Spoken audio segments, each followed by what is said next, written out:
9 ఏళ్ల తర్వాత కాబోయే సీఎం నేనే అని బల్లగుద్ది చెప్తున్నారు కాంగ్రెస్ నాయకుడు జగ్గారెడ్డి గారు. ఆల్రెడీ దరఖాస్తు పెట్టేసుకున్నాను, కుర్చీ మీద కర్చీపు కూడా వేసానని తేల్చేశారు. నమస్కారం సార్, ఏంటి సార్ సంగతులు? రైతులకు ఎట్లా వీళ్ళు ఇచ్చారంటే మీకు ఎగ్జాంపుల్ చెప్తా. ఎగ్జాంపులా?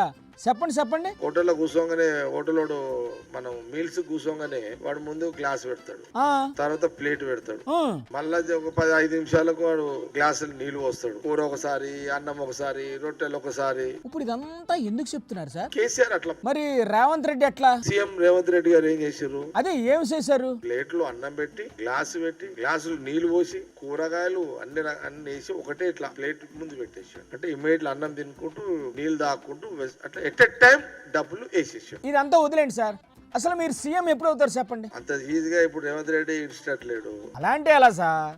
ఎప్పటికీ రేవంత్ రెడ్డి సారే ఉంటారా కుర్చీలో? ఇంకా 3 ఏళ్ళు రేవంత్ రెడ్డి సీఎం, ఆ తర్వాత ఇంకొక 5 ఏళ్ళు ఆయన మళ్ళా ఉండాలని ఆయన ట్రై చేస్తున్నాడు. 5, 3 అంటే 8 ఏళ్ళు ఖాళీ లేదన్నమాట.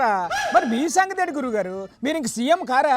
నేను కూడా 9 ఏళ్ల లోపల నేను సీఎం కావాలని నేను ట్రై చేస్తున్నా. 9 ఏళ్ళ వరకు ఎందుకు సార్?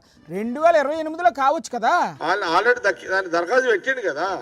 ఈ 3 ఏళ్ల కోసమే కదా. ఈ 3 ఏళ్ళు కాక ఇంకొక 5 ఏళ్ళు పెట్టిండు. ఈ 3 ఏళ్ళు తర్వాత 5 ఏళ్ళు.